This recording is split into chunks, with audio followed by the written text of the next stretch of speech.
When the holidays start to feel a bit repetitive, reach for a Sprite Winter Spiced Cranberry and put your twist on tradition. A bold cranberry and winter spice flavor fusion, Sprite Winter Spiced Cranberry is a refreshing way to shake things up this sipping season. And only for a limited time. Sprite. Obey your thirst. Every who down in Who Newville liked the holidays a ton. But where to get great prices on gifts, they had no idea. None. They searched and they searched for great gifts under $25. Gifts for spouses and friends and even their toddlers. When suddenly one who shouted, Walmart has what you want, knowing they have Lego, Tree Hut, and low prices to flaunt. So they enjoy the holiday season as Who's often do. Cheering and shouting, Walmart has incredible gifts. Who knew? Find gifts they'll love under $25 at Walmart.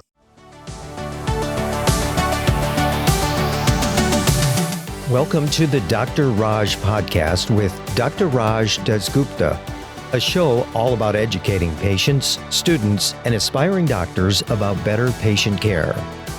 Dr. Raj is a quadruple board-certified physician and associate professor at the University of Southern California. He was a co-host of the TNT series Chasing the Cure with Ann Curry, as well as a regular on the TV show The Doctors. And now, here's our show. Hi, and welcome to the Dr. Raj podcast. And what is this a podcast of? It's about wellness and health and being a good person and helping others.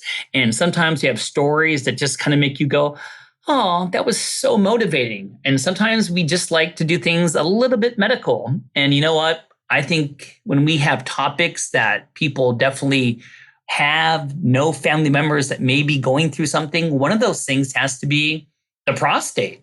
It's got to be. You know, one of my earlier podcasts, we were so lucky to talk about breast cancer screening and breast surgery. So I think that, you know, for a fair balance, we're going to have something for the guys this time. You know, not to say that breast cancer can affect men, but I think this one's going to be for the guys. So we are very, very super lucky today that we have one of my friends, someone who's just a really awesome person to kind of just always bug every time I see him in the cafeteria. Dr. Monish Aron is an expert in robotic and laparoscopic surgery for malignant and benign conditions of the prostate, kidney, bladder, and adrenal gland, and the ureter.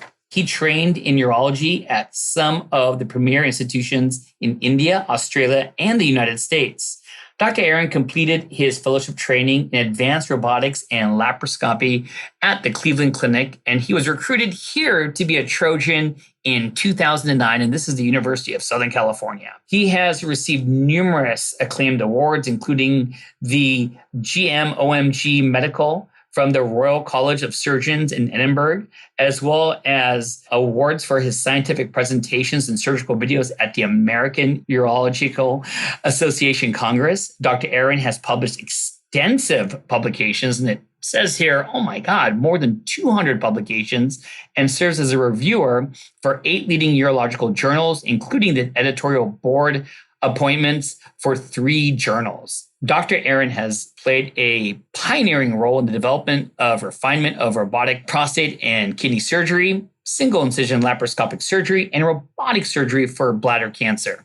Dr. Aron has been invited to speak and demonstrate minimally invasive surgical techniques at numerous national and international institutions. With that all being said, Dr. Aron, how are you doing today? Doing well, Dr. Raj. Thank you so much for having me. Well, this is a big treat. Let's do a little kind of get to know each other a little bit. So I loved asking this to my guests. So why did you want to become a doctor in general? I come from a family of doctors. My father was a plastic surgeon. My mom is a gynecologist. I really didn't know of any other profession. I was surrounded by physicians all my life. Growing up at the dinner table, the conversation was about plastic surgery and delivering babies and implants. And so all I knew was medicine. And, I have a lot of relatives who are in various medical fields, cardiology, internal medicine, urology, dermatology. So, it was preordained that I would go into that. Yeah, it seemed to be a little odd if you just came home and said maybe hockey player instead of like doctor one day, you know? That would not go down well. That may not go down too well. So I'm still going to make you think back to medical school. And, when we talk about subjects or rotations, what was one of your favorite subjects or rotations to do when you were in medical school? What brings you good memories? I think my general surgery rotation was my favorite because you got to scrub in, got to close skin, and it was so fascinating. And I used to marvel at how surgeons were able to recognize tissue planes, because for me at that time, all planes looked the same. I could not discern fascia from the subcutaneous fat. So for me, they were telling me, hey, this is the Denon-Vies fascia, and I had no idea what the Denon-Vies fascia was. So, it was fascinating. I was really impressed by the surgeon's abilities to, control bleeding, excise malignant organs, and really get the job done. So that was my most fascinating rotation. Well, that kind of makes sense why you went into a surgical field, If you had any nightmares, what would be that one subject or rotation you're like, yeah, I had enough of this, no more? I was never a fan of, although my mother was a gynecologist, but I didn't really enjoy the gynecology rotation because it was sort of unpredictable when women were going into labor and there are two lives in your hands, the mother and the baby, and you're responsible for both of them. I used to find it stressful.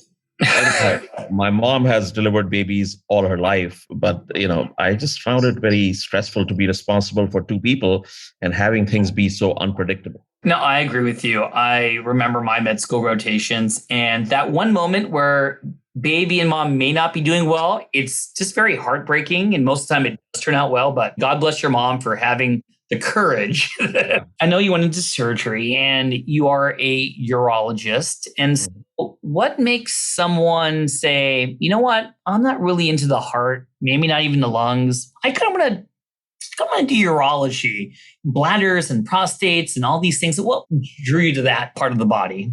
Yeah, so as I mentioned earlier, my father was a plastic surgeon. So he really wanted me to explore plastic surgery as an option, which is a very good specialty. And you can do cosmetic surgery, you can do reconstructive surgery, you can do microvascular surgery. So lots of options. I was drawn towards urology because, the technologically intensive nature of the specialty. There are a lot of advances which happen in technology related to urology. And I was always drawn to miniaturization, endoscopic surgery, you're getting the same thing done through, less invasive procedures. Urology was always a pioneering specialty in going endoscopic and going laparoscopic and so on and so forth. So that's why I was drawn to urology. Also, I was exposed to cutting edge urology in med school. One of my sub-rotations within surgery was in a urologic operating room. And I would see surgeons who are really skilled in percutaneous stone surgery. Before that, for many years, people would have open flank incisions to remove kidney stones. And now you could make a puncture into the kidney, make a track into the kidney, get the stones out. So I was really drawn to the miniaturization and endoscopic approaches in urology. Man. And so let me even kind of narrow that even further. So, every time we talk, we chat, I'm like, so what part of urology do you really have a strong passion for? And you said prostate. That's why we're doing this podcast today. So why prostate? Is it because it's just something that guys need to be aware about? Is it something you just see? Is there personal reasons? And where did you find that sub passion of urology? So it didn't begin that way. Initially, I was more interested in stone disease, and I did a lot of stone work. But over time, I realized that prostate cancer is the most common cancer in American men. And it has not only implications for life, but also quality of life. Because the treatment of any kind of prostate cancer does impact quality of life. So I was kind of drawn towards trying to help people who are going to be diagnosed with prostate cancer to get to preserve their longevity and also try and preserve their quality of life. Now, that was a great answer. I love putting you on the spot. I didn't prep you. That was a good answer, man. This is a question that, my residents and fellows know I'm going to be interviewing a urologist. So they want me to ask you this. So can you tell me why every time the medical ICU, we consult urology to come and help us with putting a Foley with someone, why are you guys always so angry with us and like frustrated? Did we get you mad? Can't put the Foley in? I don't know. I didn't realize we were mad or angry. I don't know. Maybe I'm exaggerating a little bit, but I don't think you guys are the most happiest when we make you come in to help us out with putting in some Foley sometimes. Urologists are the happiest people. That's okay. So one of the reasons I was attracted to urology is a specialty because I always found urologists to be, having fun and being happy. We have a good time in clinic. We have a good time in the OR. We have a good time doing procedures. So I don't know who you are referring to who's unhappy. Maybe it's, an overworked intern or someone. It's not you. It's probably your interns and residents are coming in to do that. Yeah. And maybe, they're working, over extra time or overtime and, they're, under a lot of pressure. But urologists in general are a happy bunch. Okay. If they're like you, I could believe that 100%. One thing I just wanted to mention, because we kind of talk about this quite a bit, is that despite all your accomplishments as a medical doctor, you're getting your master's, aren't you? I am doing my executive MBA, yeah. My question is, was it not enough with all the knowledge you have just to stay in medicine? What motivates you to get this MBA, and how does it feel being a student again? It feels great. And I was driven to do it because I felt that I was a one-trick pony and had tube vision where all I could think of was the urologic realm. And even within urology, I only do a few things. So I wanted to expand my horizons and look beyond urology, and not just in the medical field, look beyond medicine and see what is out there and how I can do things better. So that was my purpose. So I pondered, I even thought about doing law. But, I found that degree in business is more all-encompassing than a degree in law. So that's why I decided to do a degree in business administration and management and organizational behavior. I mean, those things are relevant to our line of work, especially organizational behavior. But so is business, also relevant to things we encounter every day in our lives. So I think it'll make me a more well-rounded person. I could believe it. So with that being said, we're gonna jump into the prostate now. I did my research, so I'm gonna give little facts really quick, and you just jump in and say if I have the wrong facts. Okay. So from what I looked up, worldwide there is an estimated 1.4 million new cases of prostate cancer annually, making it the second most commonly diagnosed cancer in men. Among men in the United States, it is the leading cause of cancer, accounting for 26% of cancer diagnoses.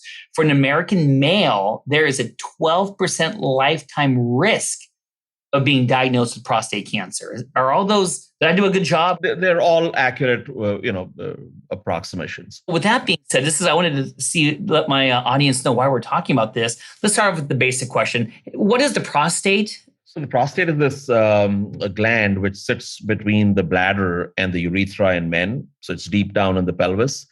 And it serves the function, at a basic level, it serves the function of nourishing the sperm during the reproductive period of men.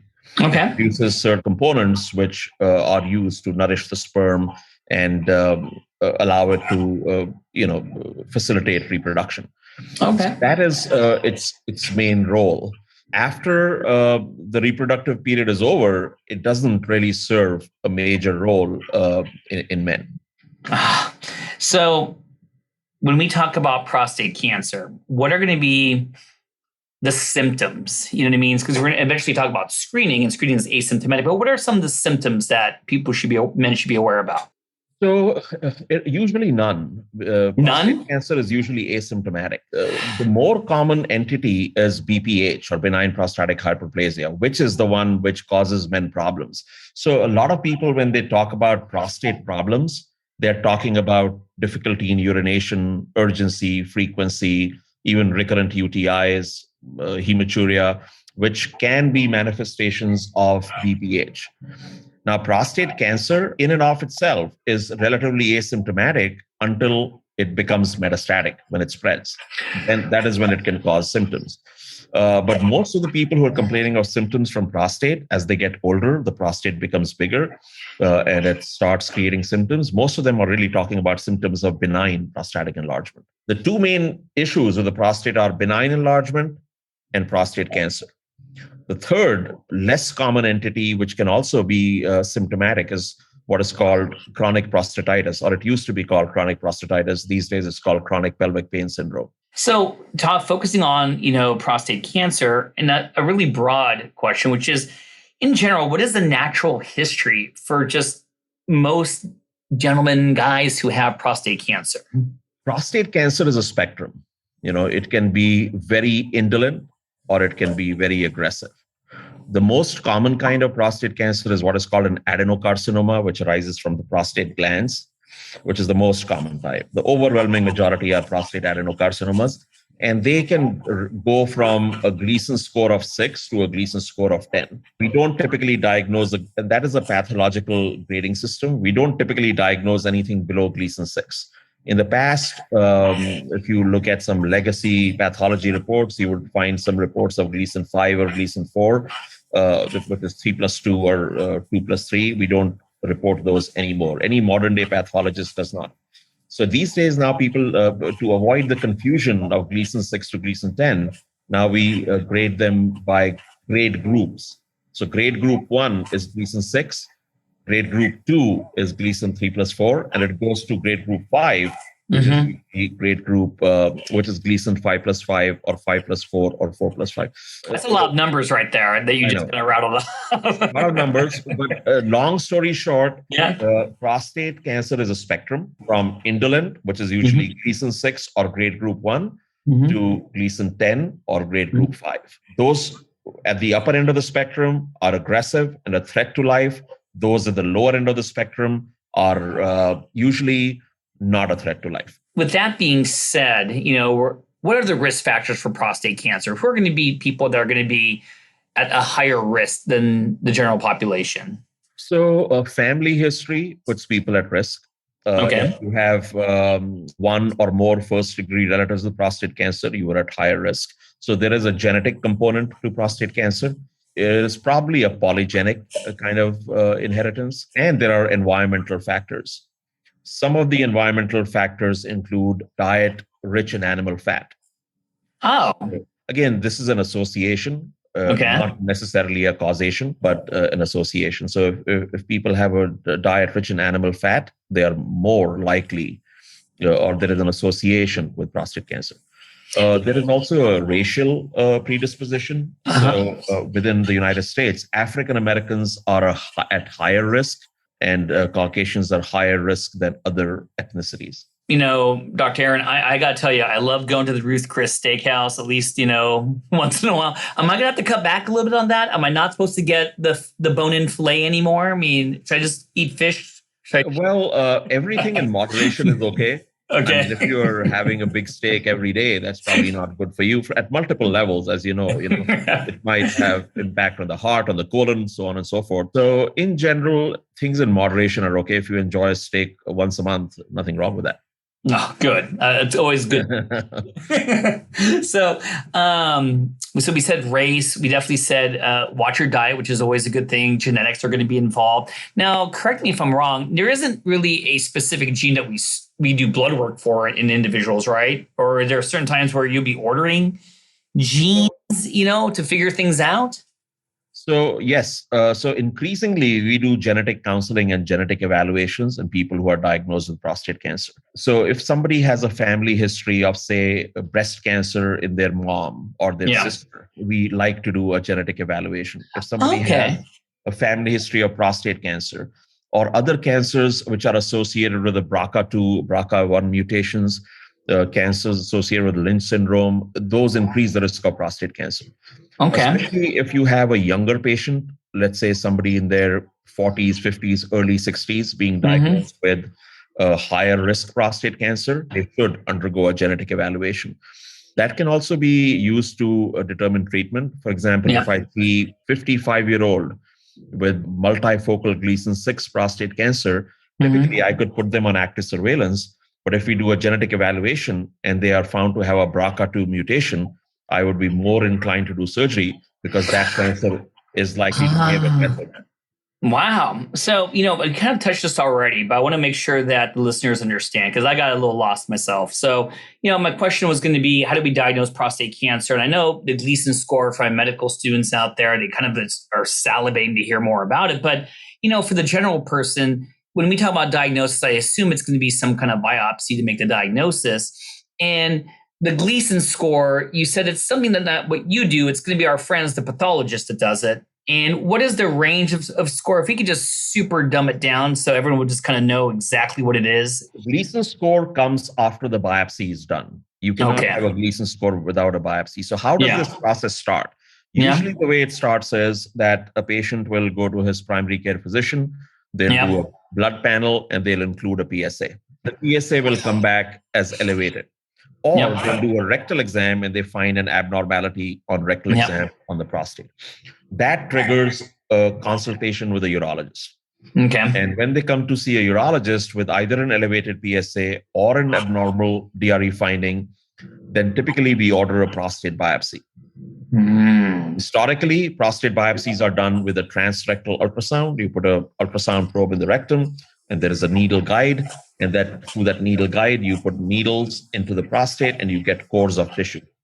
What is the patient doing? Is he like conscious sedation? Am I awake? Am I talking to you? Like, hey, did you watch the baseball game last night? I mean, what is the patient doing during this time? You can be talking about anything, but yes, you're awake. The patient is awake. The patient is on their side. And I'm simplifying this a lot. Okay, I'm curious. Because there are various ways of doing a biopsy. Transrectal is one of them. There's also transperineal, where you don't put the needle through the rectum. The ultrasound probe is through the rectum, but the needle is going through the skin. That reduces the risk of infection. You're not passing the needle through the rectum. So transperineal is another way of doing it. But yes, for the most part, the patient is awake. Now, some people like to do transperineal biopsies in the OR under sedation or anesthesia. By and large, the majority of prostate biopsies in the United States and the world are done under local anesthesia in the office. So, when I go to your office, I know where you are, so I can find you. Patients are waiting for you. They just right then and there, that's where you do it. So typically these are scheduled procedures. You would have them lined up for like in the morning session or an afternoon session. Typically each session will be about 30, 40 minutes. So when you do these biopsies, because of the anatomical location of the prostate, is infection a big thing? Because it's just a kind of dirty area right there. Is that what we worry about most? If you do a transrectal biopsy, you're putting the needles through the rectum. The rectum has E. coli and other. Exactly. That's why there is a small but finite risk of infective complications. You can have a UTI, which is relatively easy to treat, but the bigger risk is sepsis. And it's not a high risk. It's about a 3%, roughly ballpark figure, a 2 to 3% risk of sepsis. And that's why we cover the patients with antibiotics before the biopsy and after the biopsy. Okay. And let's say you were to biopsy my prostate, which you're not. Afterwards, am I going to hate you and not be your friends anymore? Or will I feel nothing? Would I be bleeding the next day? I mean, what are most people after this? So as I said, you'll come to see a urologist for elevated PSA or abnormal prostate exam. Biopsy will be done under local anesthesia, so you should not have any significant discomfort because we numb down the prostate when you do the biopsy. But you could have some blood in the urine postoperatively. You could have some blood in the stool postoperatively. You could have a UTI postoperatively. You could go into retention, so may not be able to pee because the prostate will swell after you stick needles into it. It swells. And so you might go into retention. Again, the chances of any of this happening are small, in the low single digits. Some people have blood in the seminal fluid, and that can last for several months because the seminal fluid is parts of the seminal fluid are made within the prostate. If you have somebody sticking needles into the prostate, you could have blood in the seminal fluid for several months. All of these are minor side effects, are usually self-limiting. The ones that require intervention, usually the most important one is the sepsis. So let's say you successfully get the tissue you want. Now we send it to our friend, the pathologist. What is the Gleason for Dummies way what's the take-home message for that? So, they have to grade the cancer. They have to tell us what kind of cancer it is based on the tissue we send them and what is the grade. So usually it is an adenocarcinoma, as I mentioned. And then they grade it based on the Gleason score or the grade group. They can be used interchangeably. A few years ago, the Gleason score was a standard way of reporting it. So you would say, okay, this guy has a Gleason 6 cancer, or he has a Gleason 7 cancer, 8 cancer, 9, or 10 cancer. And 10 is the highest number, right? 10 is the highest. Okay. 10 is now called grade group 5. Gleason 6 is now called grade group 1 because the pathologists wanted to avoid confusion. Because if we said, hey, you have Gleason 6 cancer, a patient could ask, hey, what if I had a Gleason 1 cancer? There is no Gleason 1. There is a Gleason 6 is the lowest Gleason score you can have. Okay. So to avoid that confusion, pathologists came up and said, hey, this is confusing to the public. Let's call it grade group 1, which is the lowest Gleason score, grade group 5, which is the highest Gleason score. Okay. Everything else fits in the spectrum between 1 and 5. That was perfect. Because, when you initially were having this conversation, I was like, wow, I just got lost. I need to repeat this. That was wonderful. That was wonderful. Okay. So let me just do one last thing about, prostate cancer, or two more things before we talk about screening. In a general sense for the public, when you have cancers, you know what I mean? You definitely want to think not only the biopsy and the tissue diagnosis, but staging. How do you stage most of your patients with prostate cancer? And is this important when you offer them treatment? Yes. So by and large, if somebody is diagnosed with Gleason 6 or grade group 1 cancer, PSA is low, we typically don't do any further imaging. We don't do a staging CT. We don't do a staging bone scan. Sometimes, and increasingly in our practice, we will do, if somebody is referred to me for elevated PSA or abnormal prostate exam, I will do an MRI upfront before the biopsy. We want to look at the architecture of the prostate and see if there are any suspicious areas in the prostate. Because when the patient is going to biopsy, we want to be able to target those abnormal areas on MRI. Now, this is not universally performed, but increasingly, more and more academic centers and larger group practices are adopting doing a prostate MRI before doing a biopsy. So that way, you have an architecture of the prostate before you do the biopsy. And when you're doing the biopsy, you can target any abnormal areas. So MRI is often already available. But if somebody comes back with the pathology 1 week later and I see it's a low volume Gleason 6, I will not order any other staging investigations. That makes sense. But if they come back with, let's say, and I'm talking in extremes here, let's say they come back with Gleason 10 or Gleason 5, then I would order a staging investigation. I want to see if it has spread to the lymph nodes or the bones. Okay. Historically, that was done using what is called the bone scan and the CT scan. You would do CT of the abdomen and pelvis, and you would do a bone scan to look at the skeleton. But increasingly, for higher risk cancer, you can use a specific PET scan, which is called a PSMA PET scan, stands for prostate specific membrane antigen. And that has just become available in the United States over the last few months. And for somebody with a really high risk cancer, I would go with a PSMA PET scan for staging. I mean, you just taught me something because when I deal with lung cancers, I just order a regular PET scan. There's not like a lung cancer specific PET scan, at least not yet I'm aware of. So that's really interesting. So when you're looking for metastatic disease, you could go to radiology, ask them to get this very specific scan looking for that. So, aside of money and financial, is that becoming the new standard now, compared to bone scanning, which is not commonly used anymore? You know what I mean?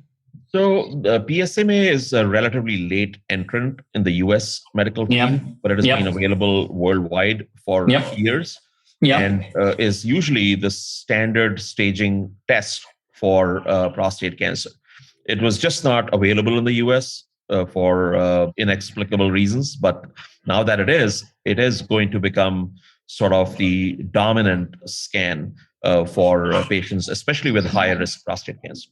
So I want to make sure I get a little treatment in before we talk about screening. So the way I looked at treatment as a internal medicine doctor, pulmonary critical care doctor, I put it into three categories. There's expectant management, there's surgery, and of course, we get clump, radiations, chemos, and all the crazy things you do. Your question is, how many people get to expected management?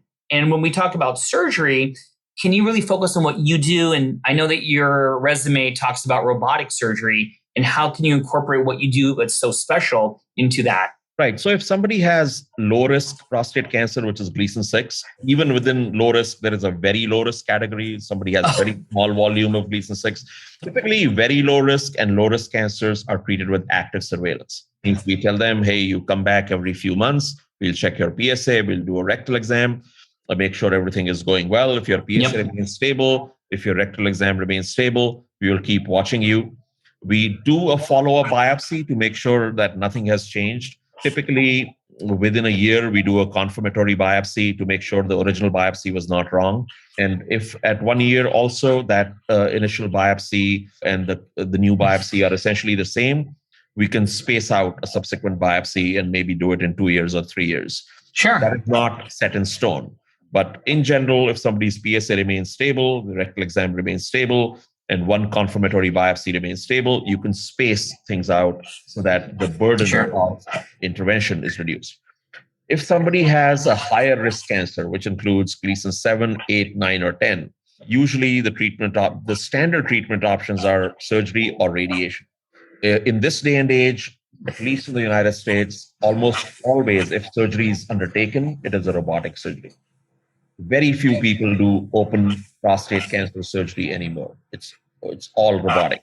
What is ideally suited for, the prostate is ideally suited for robotic surgery because it's a small organ and it's it's a small, deeply situated organ. So you can trying to get to the prostate with regular old-fashioned surgery. It's located deep inside the pelvis.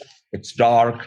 If it starts bleeding, your visualization goes down. Yeah. With robotic surgery, you can have your camera above the belly button with really good illumination and zooming in and zooming out. You can magnify things. Blood loss is minimal because of the carbon dioxide, which is pumped into the belly for robotic surgery. It taps the venous bleeding, so that reduces. So the prostate is ideally suited for robotic surgery. So that's why the majority of prostate cancer surgery in America is done with a robot. And that's what you do so well. Right. I do a lot of that. Yeah. Oh, it's awesome. So with that being said, I did read a fact that was interesting, and I wanted to verify it with you. Mortality rates are declining with prostate cancer. Is that true? Yes, they are. Yes, they are. And now this kind of leads into, is part of that because of some of the controversies with screening that are occurring, or there are other reasons too that I should be aware of? So screening has been somewhat controversial for prostate cancer. There was a time when the USPSTF said prostate cancer screening should not be done, and patients were not getting PSAs or rectal exams. And we did notice an uptick in more advanced prostate cancers. And we did notice an uptick in metastatic prostate cancers. So, and there are data from the United States and European studies. So again, I don't want to go into the details of the literature, but in general, data from Europe indicates that screening for prostate cancer may save lives. So within the urologic community, there is agreement that we should be screening for prostate cancer. Now, we should not be screening willy-nilly. Then, 75-year-old person should not be screened for prostate cancer. Sure. Certainly, people within the age group of 50 or so to about 70, screening should be discussed with them. And screening basically involves doing a PSA and a rectal exam. Explain to the general public, what is a PSA first off? PSA is a prostate-specific antigen. It's a protein which is made by the prostate, and it is not cancer-specific. So it can be elevated in UTI, in prostatitis, and BPH, and in cancer prostate. But it's an indicator. And there are various things which have been described to improve the reliability of a PSA test to diagnose or to predict cancer, as PSA velocity, PSA density, PHI, 4K score. There are lots of things. Again, I don't want to get into the details, but yeah, I think you just intimidated all my poor medical students.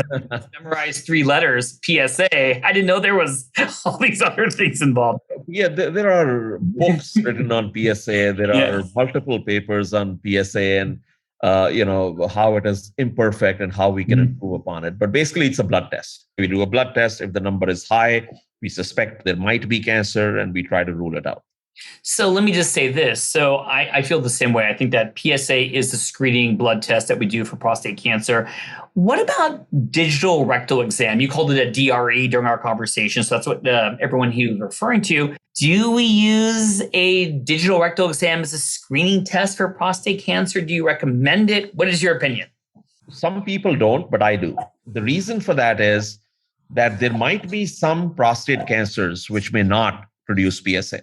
They are uncommon, but they can happen. And number two is that if the PSA is borderline, but the rectal exam is suspicious, then you will still trigger a biopsy. So it gives you an additional piece of information with very little downside. So it's like an extension of a physical exam. So I feel that it should be done. Anytime a person comes to me with a prostate issue, doing the rectal exam is, I think, a part of the physical exam and should be done. And, let me say the opposite of that. I was kind of on the mentality that, the reason why maybe some organizations don't include the digital rectal exams because we'll miss a lot of stuff, because I know that, I can't tell you the last time I did a good rectal exam to find a abnormality. Maybe I'm not, it's seems reasonable for a urologist to do it because you know what to look for. You know what I mean? Right. So maybe that's another part of why the DRE hasn't been included into all, screening guidelines. What do you think? Yeah, you're right. I mean, it is more meaningful to a urologist than it might be to let's say, a pulmonologist.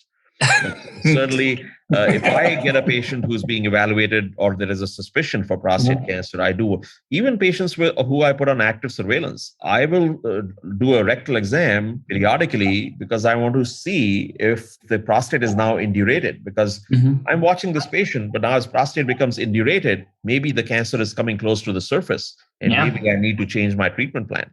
If I have a patient, we don't screen people who are above the age of 70 routinely for prostate cancer. But if a patient comes to me with, say, urinary tract symptoms, we are not doing a PSA screen, but I put my finger in and I feel a rock hard prostate, then I know there is something wrong and I need to find out what's wrong. So I think a DRE is a very useful tool with very little downside.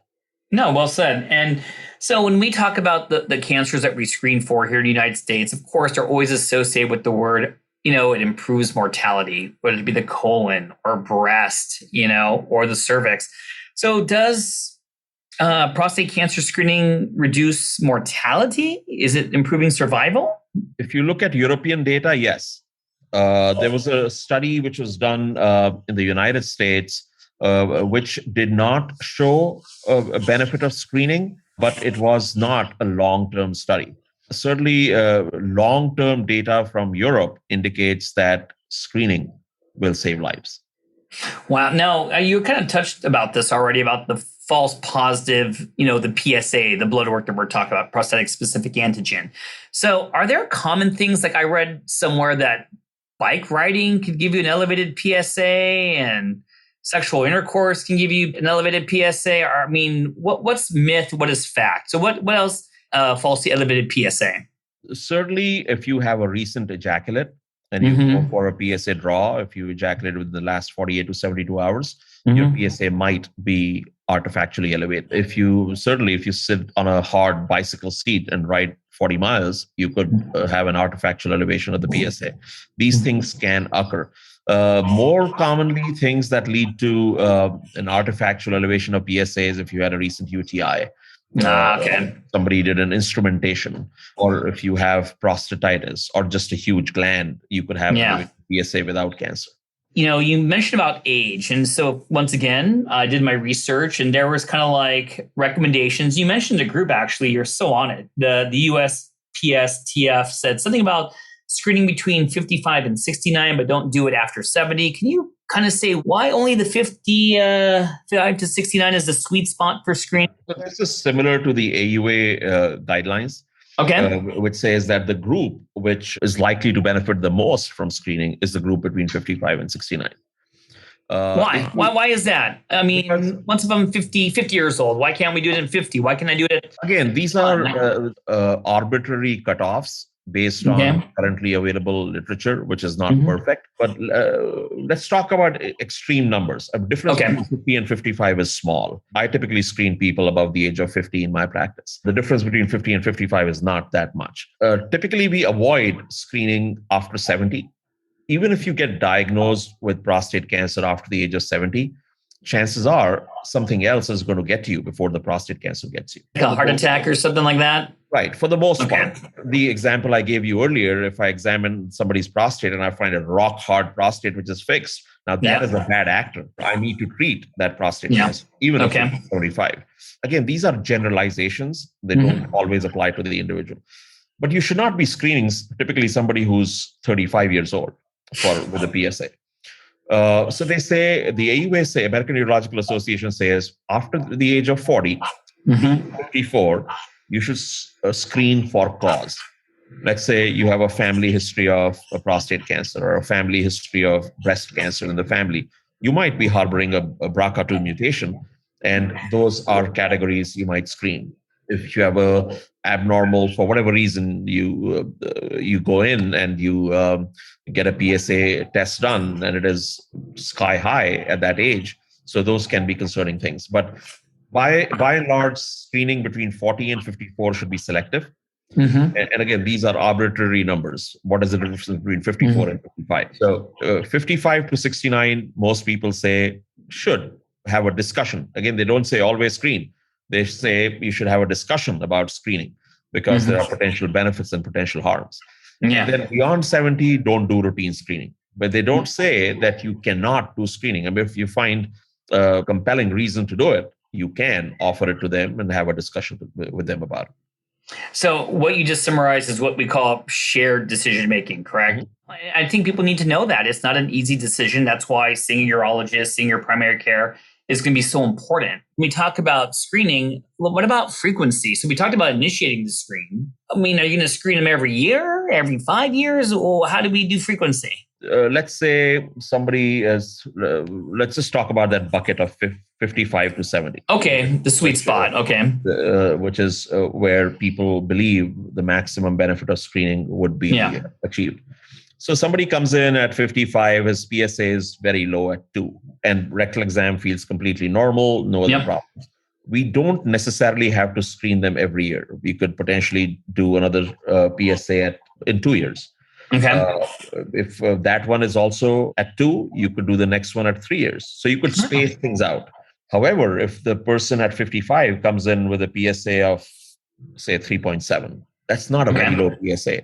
There, I want to check it again. Assuming everything else checks out and rectal exam is fine, and with shared decision making, he decides not to have a biopsy, then here I would check it again in 1 year.